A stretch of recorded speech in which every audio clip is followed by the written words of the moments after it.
O tema da análise de hoje é o conteúdo do pacote de suposta ajuda humanitária norte-americana para a Ucrânia. Por que eu digo de suposta ajuda humanitária norte-americana para a Ucrânia? Porque, logicamente, o objetivo norte-americano não é ajudar o povo ucraniano. Os norte-americanos não têm o governo norte-americano não tem qualquer sentimento humanitário em relação ao povo ucraniano, assim como não tem qualquer sentimento humanitário em relação a nenhum povo do mundo. O que os norte-americanos querem é fortalecer a posição do governo ucraniano enquanto arma de desestabilização do governo russo. Este é o objetivo. Por isso que há o objetivo de fortalecer o Zelensky no poder. Tanto é que aqui no canal eu discuti tempos atrás um relatório da Rand Corporation, que é um think tank militar norte-americano. Um think tank é um centro de estudos e divulgação de ideias. De 2019, um relatório de 2019, no qual se colocava a Ucrânia como uma zona estratégica para desestabilizar a Rússia.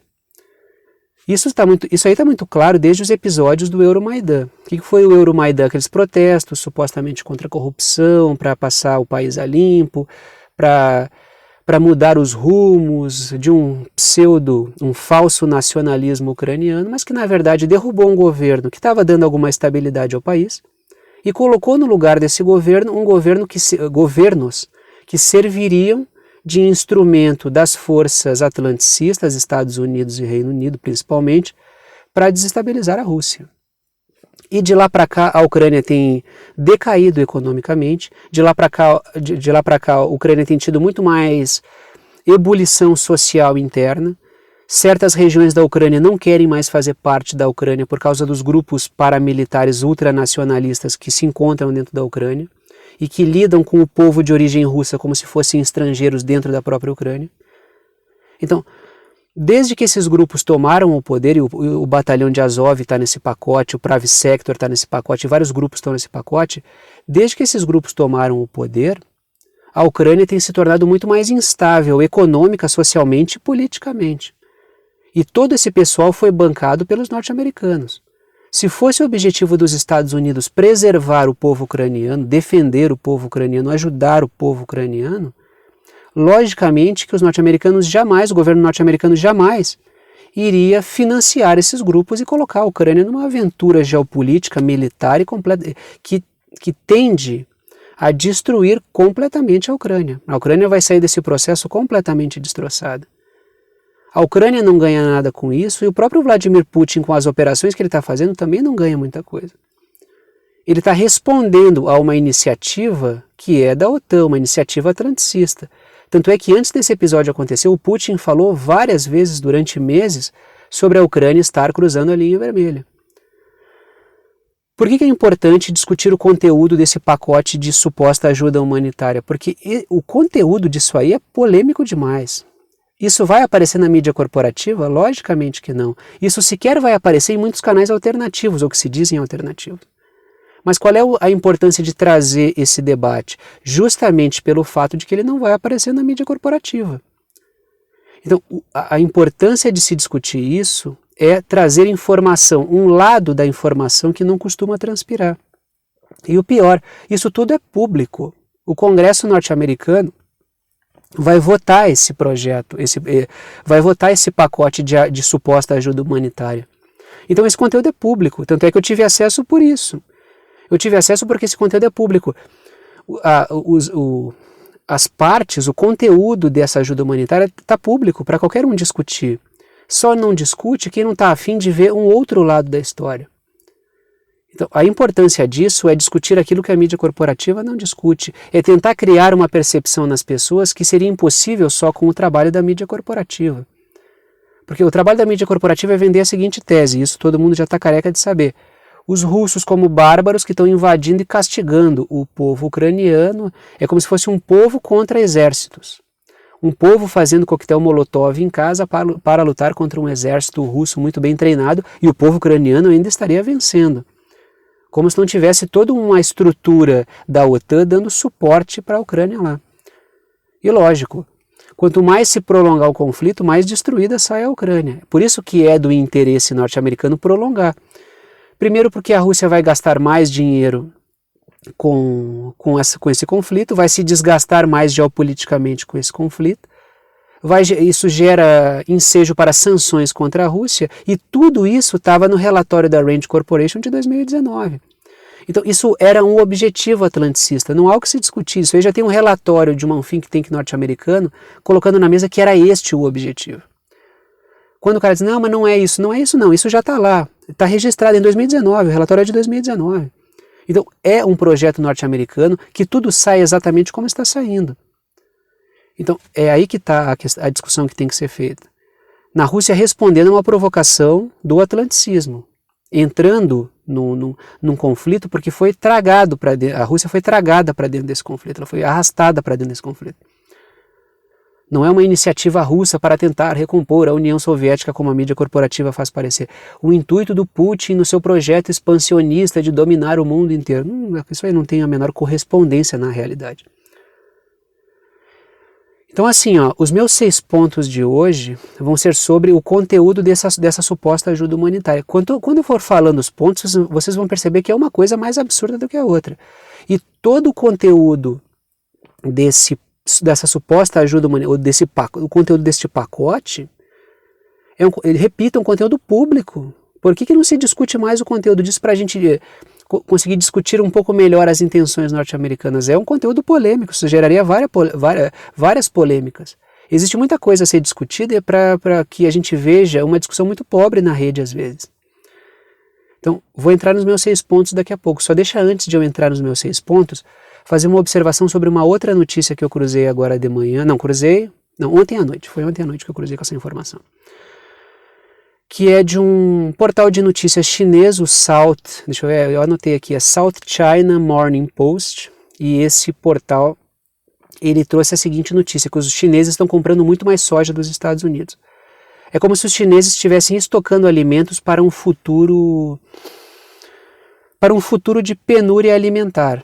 Não sei se da China, não sei se do mundo. Logicamente que se a gente observar o panorama global, a gente vai perceber que a cadeia de suprimentos global ela está bastante comprometida, sobretudo no setor de alimentos. Logicamente que se tu descompassa um setor, tu vai descompassando todos os outros. Desde o período da implementação dos lockdowns durante a pandemia, isso tem acelerado bastante. A pergunta que eu faço é a seguinte: a China está se precavendo, observando esse descompasso na cadeia de suprimentos no setor alimentar, se preparando para um período de penúria, porque logicamente vai aprofundar essa crise alimentar? Ou será que a China está se preparando para algo ainda pior, pelo menos no que diz respeito ao seu país? Porque tem a situação de Taiwan. Será que a China está estocando alimentos porque está antevendo que a situação de Taiwan vai sair de controle, assim como a da Ucrânia saiu, e ela vai ter que intervir militarmente, vai sofrer sanções e assim por diante? Será que é para isso que a China está se preparando?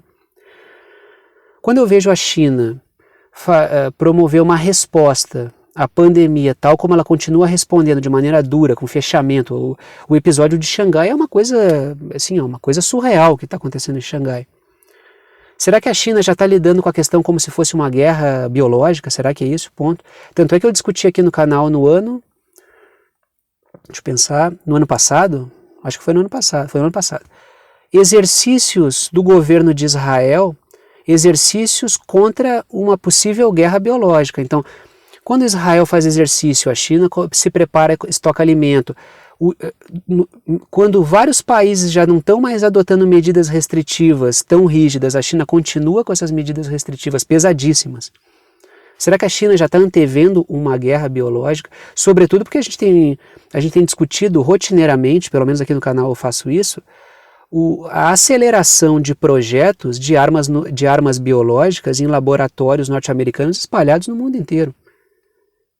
Inclusive na Ucrânia, como eu tenho discutido aqui no canal. Então, para o que a China está se preparando? Ela está se preparando para quê? Para qual evento ela está se preparando? Porque a impressão que fica é que ela está se preparando para uma coisa bastante pesada. Então, olhando para a China, a gente sabe que existem algumas tendências. A primeira é de que esse cenário de pânico bélico, pânico de guerra, vai continuar por um bom tempo. Porque o caso de Taiwan só parece crescer. Outra coisa que a gente observa é que o cenário de crise na cadeia de suprimentos vai continuar. A crise alimentar vai se aprofundar. Então essa coisa da China estar comprando o alimento do mundo, como muita gente diz, comprando o alimento do mundo inteiro para estocar alimentos, até porque tem uma população enorme, parece evidenciar que a gente tem uma crise pesada pela frente. Porque o governo está se precavendo por uma coisa bastante complicada. A minha pergunta é, para a China ou para o mundo inteiro? Até porque se atingir a China, vai atingir o mundo inteiro. Porque a China, ela produz e abastece o mundo também, não de alimentos, mas de uma variedade enorme de produtos. Então é isso que é preciso observar.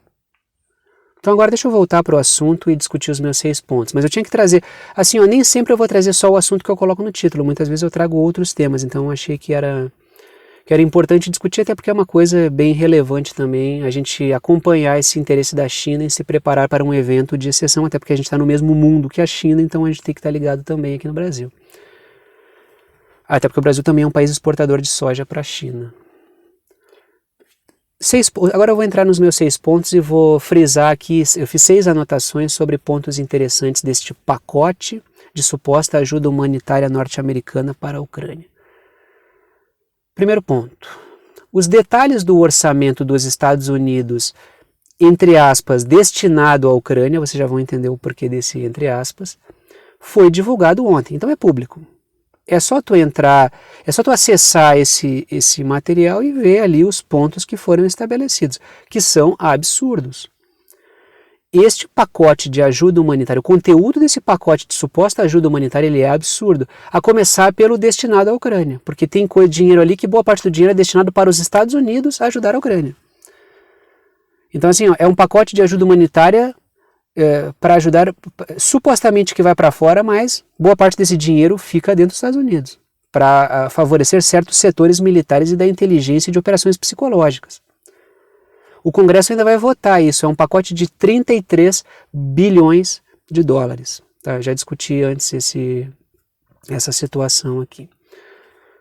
Segundo ponto, a ajuda, entre aspas, eu sempre vou botar entre aspas porque, logicamente, o objetivo não é ajudar o povo ucraniano. A ajuda à Ucrânia destina dinheiro para setores da política externa norte-americana. Então não é um dinheiro para a Ucrânia. É um dinheiro para setores do governo de Estado norte-americanos fazerem algo em nome da Ucrânia. 8 bilhões de dólares, 8,8 bilhões de dólares, são destinados para a USAID, tá? USAID, que é aquele organismo norte-americano voltado a bagunçar a política dos outros países. Eu vou ser bem sintético na hora de apresentar a USAID. O papel da USAID é se intrometer na política de outros países, promover bagunças em outros países. E é o organismo que é comandado pela Samantha Power, figura que eu discuti ontem aqui no canal. 8,8 bilhões são destinados à USAID.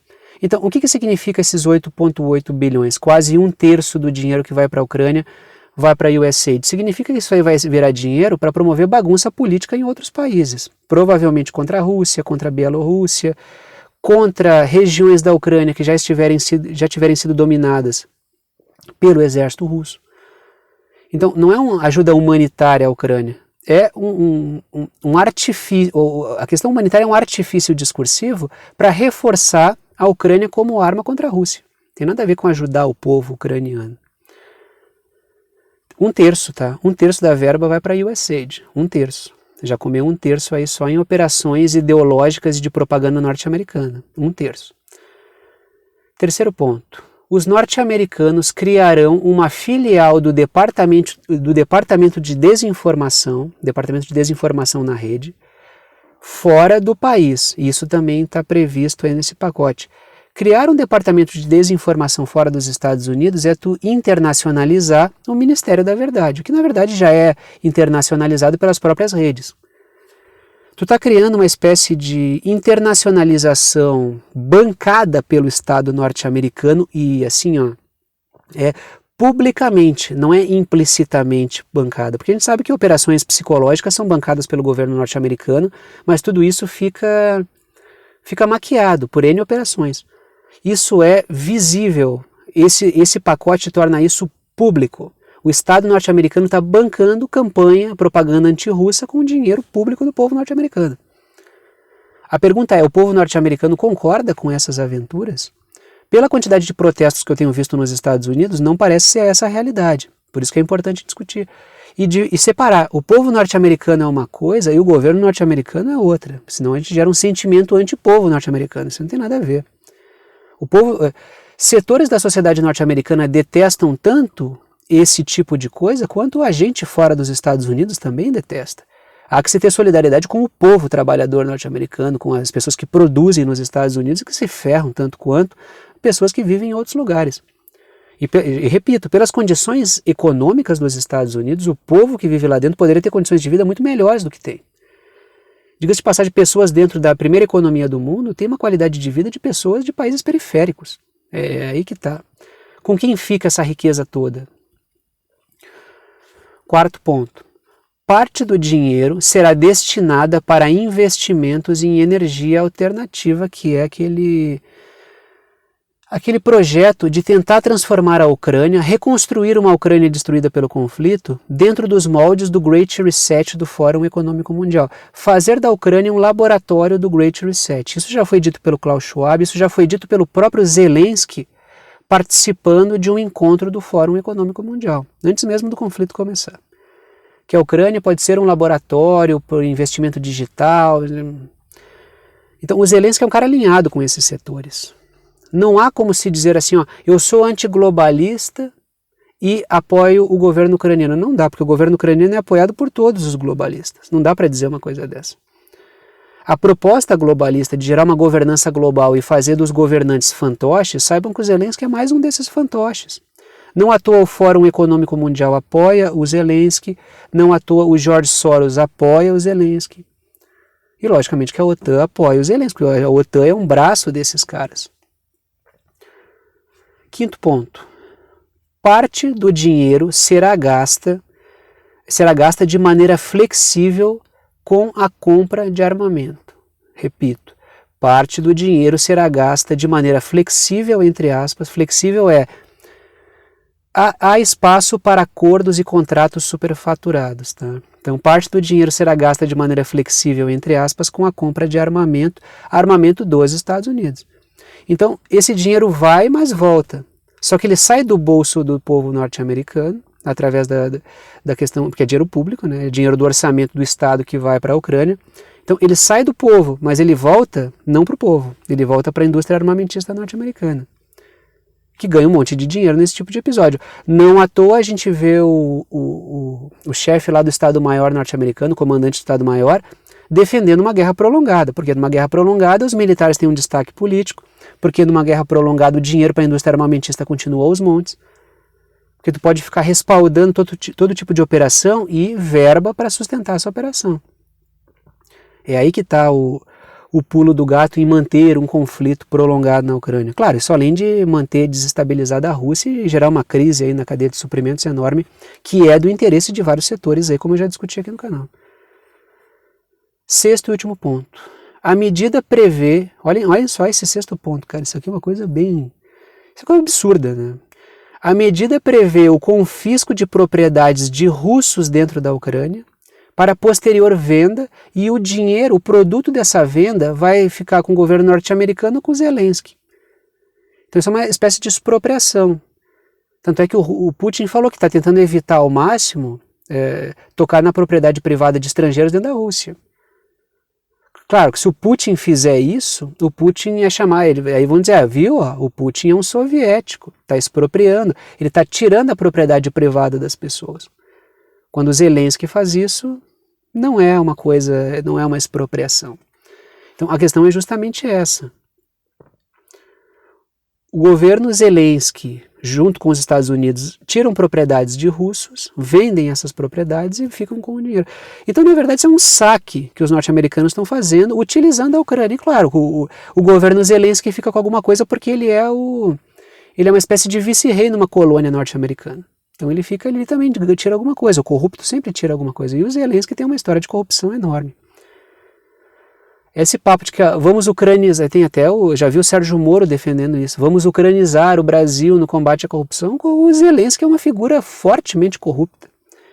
Aí nos Pandora Papers, acho que foi nos Pandora Papers, acho que foi, apareceu aí um empresariado ucraniano ligado ao Zelensky, inclusive. Acho que foi nos Pandora Papers que apareceu, não foi no Panamá, foi nos Pandora Papers, acho que são esses mais recentes, esses são os Pandora Papers. Então o Zelensky é uma figura, transformar o Zelensky num herói é muita propaganda em cima desse cara, porque o Zelensky não tem nada de herói. Dito isso, vou parando por aqui. Gostou da análise, gostou do canal, quer saber como apoiar esse canal independente? Todas as formas de apoio estão na descrição aqui embaixo. Agradeço a todos que apoiam e mantêm esse trabalho diário funcionando. Se não fosse vocês e o apoio financeiro, não teria esse trabalho diário. Pode ajudar pelo Pix, a chave Pix está na descrição aqui embaixo. Pode ajudar pelo Apoia-se e o link do Apoia-se está na descrição aqui embaixo. A chave Pix é pixverdadeconcreta@gmail.com, pixverdadeconcreta@gmail.com, a chave de e-mail.